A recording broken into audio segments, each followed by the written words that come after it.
এখানে বিয়ার ফ্যাক্টরি হবে। লোকজনে থাকার জায়গায় মদের ফ্যাক্টরি? কেন, মদ খেতে পারো, আর বিয়ার ফ্যাক্টরি হলে কি সাপে কামড়াবে? তাছাড়া তোমাদের ভালোর জন্যই তো করছি। এখন থেকে তোমাদের কষ্ট করে আর দোকানে যেতে হবে না, একেবারে হোম ডেলিভারি, ঘরে বসে বসে মদ পাবে। এমন যে মদ খাওয়া বন্ধ করার জন্য এত আন্দোলন চলছে, যে মদের জন্য সংসারে সংসারে আগুন জ্বলছে, যে বিষ গ্রামের বউ বাচ্চাদের মুখে গ্রাস কেড়ে নিচ্ছে, আপনি সেই বিষ নিয়ে ঢুকছেন আমাদের এই পাড়ায়, আমাদের সর্বশান্ত করার জন্য। জ্ঞান দেবেন না তো, জ্ঞান দেবেন না। আমি এখানে সমাজসেবা করতে আসিনি, এসেছি ব্যবসা করতে। তাছাড়া এই পুরো কলোনিটা আমি কিনে নিয়েছি। ভালো ভালো এখান থেকে তলপি তলপা নিয়ে কেটে পড়ুন। 1 সপ্তাহ সময় দিলাম, যদি এর মধ্যে কেটে না পারেন তাহলে কি করবেন? হ্যাঁ, কি করবেন? কি করব? বস্ত্রহরণ করব। মহাভারতে যেমন দ্রৌপদীর বস্ত্রহরণ হয়েছিল, তেমনি হবে এইখানে, এই হরিদেবপুরে। লজ্জা করে না তোর এরকম কথা বলতে? তোর মা বোন নেই? মা বোন নেই? এক গালে নয়, আর এক গালে দিন।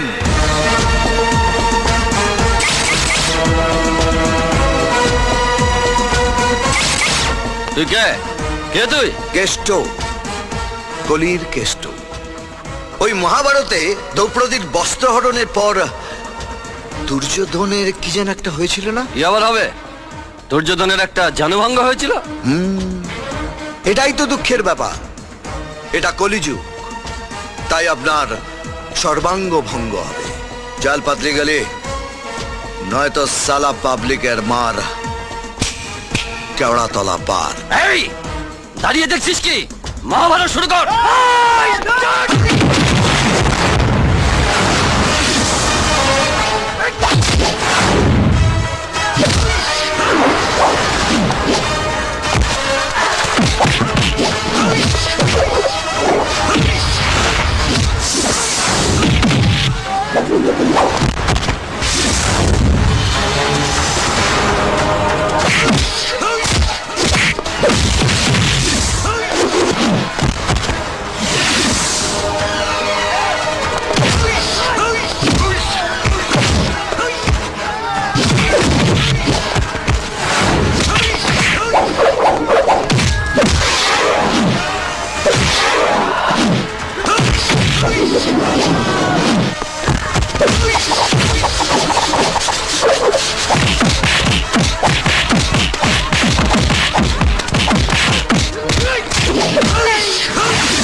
কি বলছো? তোমাকে তাড়িয়ে দিয়েছে? থানার ওসিকে দিবানিদ্রা দিচ্ছে? ঠিক আছে ঠিক আছে, আমি দেখছি। হরিপদ, হরিপদ, জয়বাবু, থানার ওসিকে এক্ষুনি খবর নিতে বলো। কলোনি থেকে আলম সাহেবকে তাড়িয়ে দিয়েছে। কে তাড়ালো? কার এত সাহস? হ্যাঁ, অবিনাশ বাবু, তুফানের সম্পর্কে সমস্ত ইনফরমেশন জোগাড় করে ফেলেছি। ফোনে সব কথা বলা যাবে না। আমি আজ সন্ধ্যাবেলায় আপনার বাড়িতে আসছি। শুধু এটুকু জেনে রাখুন, লোকটাকে খতরনাক বললেও খুব কম বলা হয়। হ্যাঁ, লোকটা 4-4টে খুন করেছে।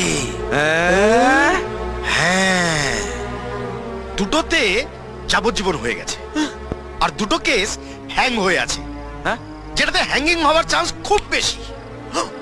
কিন্তু গান্ধী জয়ন্তীতে যে একজন কয়েদিকে মুক্তি দেওয়ার জন্য লটারি করা হয়েছিল না, তাতে তো এই স্যার নাম উঠে যায়।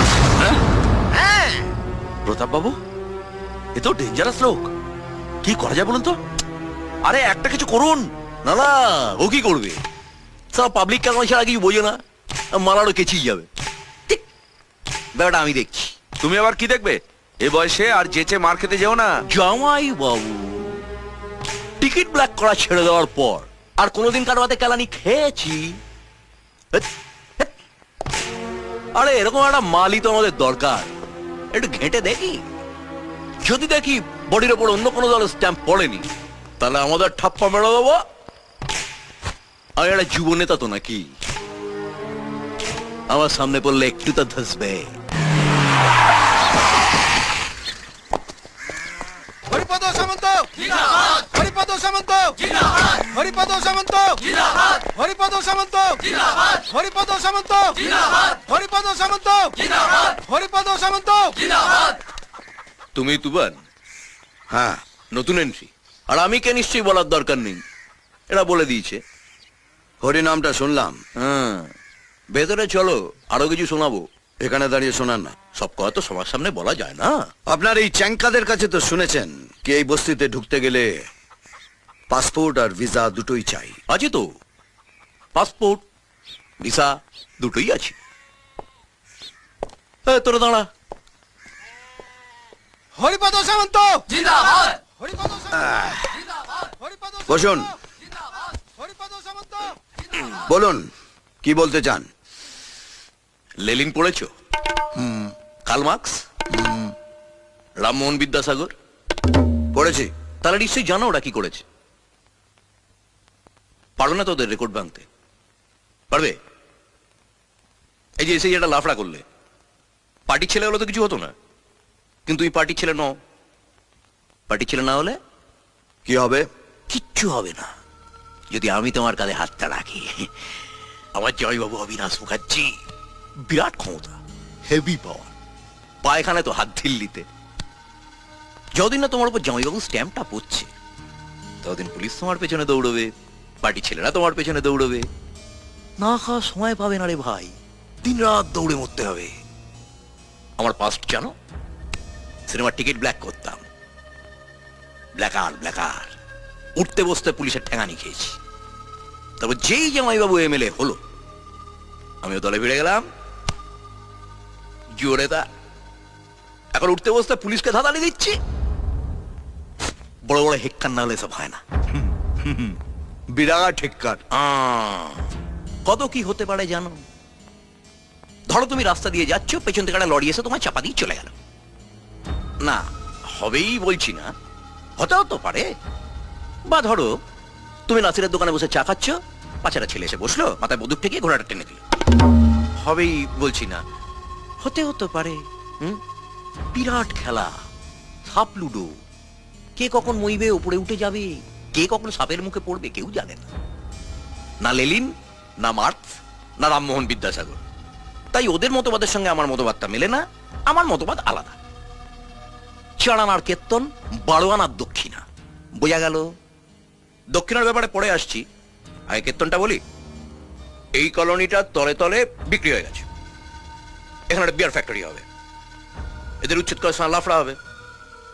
সেটা তুমি সামলাবে, পার্টি সামনে আসবে না। বদলে পার্টি তোমার একটা থাকার ব্যবস্থা করে দেবে, আর লাইফ টাইম মেম্বারশিপ। খেয়ে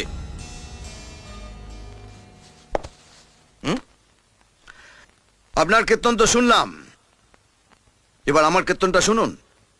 ধরুন আপনি সকালবেলায় কীর্তন গাইতে বেরিয়েছেন, হঠাৎ একজন আপনার পাছায় ক্যাট করে একটা লাথি মারলো, আর আপনি সোজা গিয়ে গুয়ের ডোবায় ঢাপ করে পড়লেন। না না, হবে বলছি না, হতে হতে পারে। ধরুন না আপনি আমাকে আদর করে বাড়িতে খেতে দিলেন, লুচি, আলুর দম, টমেটোর চাটনি। আমি লুচি আলুর দমটা খেলাম, কিন্তু টমেটোর চাটনিটা খেলাম না। তার বদলে আপনার ওই পচা টমেটোটা পায়ের নিচে পচ করে দিলাম, আর টমেটোর বিচিগুলো পক করে বেরিয়ে এলো। আমার না না, হবে বলছি না, হতেও তো পারে। আচ্ছা, কি বলতে চান কি আপনি? এবার দরজাটা বন্ধ করি, কীর্তন হবে, খোলকার তাল বাজবে না।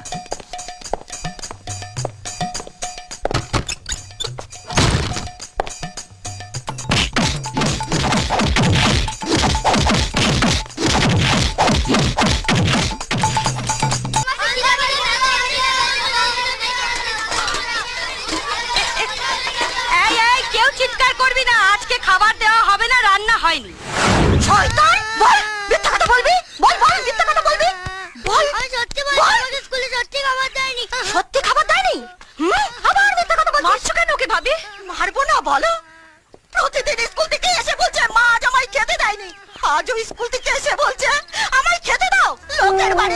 করে আমি তো খাবার কি করে জোগাড় করব তুমি বলো গৌরী তুমি কালু বলো সত্যি করে বলতো তোকে স্কুলে খেতে দেয়নি? সত্যি বলছি দিদি, ওরা কোনোদিন স্কুলে খেতে দেয় না। কোন স্কুলে পড়িস? Haridevpur primary school.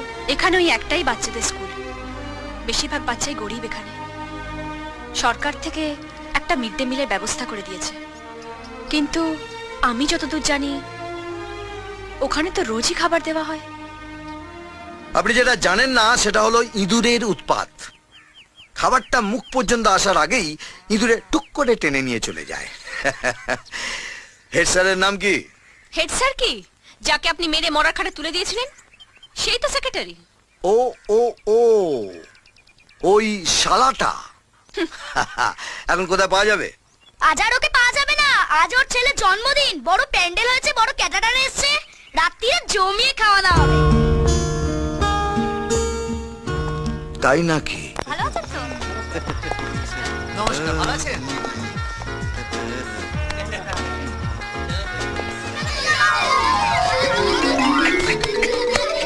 এই চল চল চল, এই চল চল চল চল চল, কোথায় যাচ্ছিস?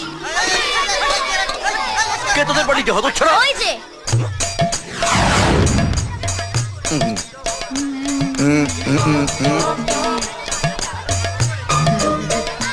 এই আয় আয় আয়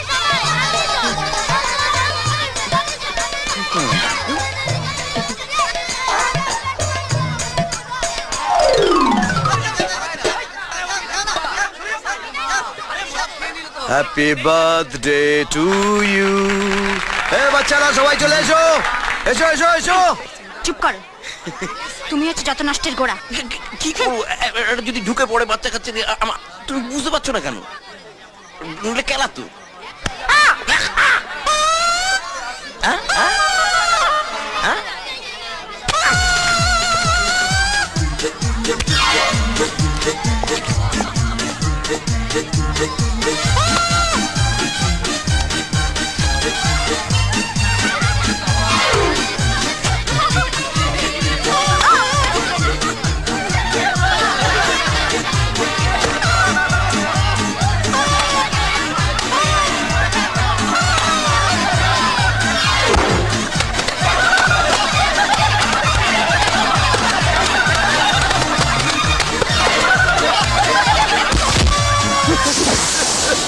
ছাড়ো না তুফান, তোকে আমি ছাড়বো না।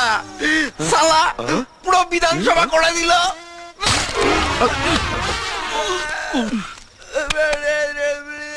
বকের মতো দাঁড়িয়ে দেখছেন কি? একজন এমএলএ কে অপদস্থ করাও একটা offence. Yes sir. Yes sir. সব তো দেখছেন, লোকটা যা খুশি তাই করে বেড়াচ্ছে। মনে হচ্ছে যেন আমরা জঙ্গলে বাস করছি, আইন কানুন বলে কিছু নেই। শুনুন, ওর এগেনস্টে একটা কেস সাজান, তারপর সাফ করে দিন, সাফ। আমি কাল সকালে ওর কোমরে দড়ি বেঁধে তুলে নিয়ে আপনাকে জানাচ্ছি। ঠিক আছে, তাই করুন। চলি স্যার। যান।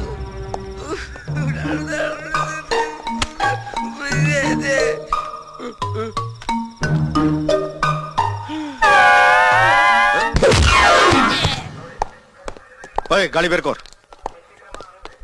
Good morning. তুমি আমাকেই তো ধরতে বেরোচ্ছিলেন, চলে এলাম।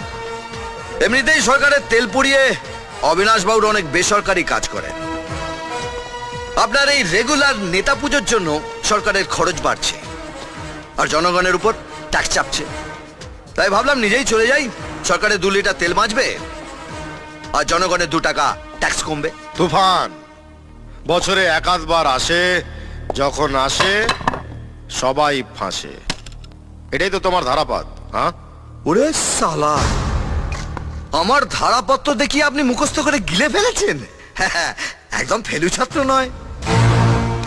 তোমার বোধহয় জানা নেই, এই ঝড়ঝাপটা আটকাবার জন্য গভর্নমেন্ট অনেক রকম আগাম ব্যবস্থা নিয়ে থাকে। সেটার মধ্যে একটা হলো পুলিশি ব্যবস্থা। যে কোনো জলকে আগা 5 তলা ঠেঙ্গিয়ে এলাকার বাইরে করতে পুলিশের বেশি সময় লাগে না। আফসোসটা সেখানেই ভাই। ঝড়ঝাপটা সামলাবার জন্য সরকার অনেক রকম আগাম ব্যবস্থা নিয়ে রেখেছে, কিন্তু উই পোকা মারার জন্য বেগন স্প্রেটা রাখে। তাই তারা মনের আনন্দে নিজের কাজ করে চলেছে। সেটার জন্য পুলিশ আছে, প্রশাসন আছে। রাস্তার উপর ল্যাম্পপোস্টও আছে, চুপচাপ দাঁড়িয়ে থাকে, কিচ্ছু করতে পারে না। গরিব বাচ্চা বাচ্চা ছেলে মেয়েদের মিড ডে মিল হাওয়া করে দিয়ে সেই পয়সায় স্কুলের সেক্রেটারি তার নিজের ছেলের জন্মদিন পালন করছে।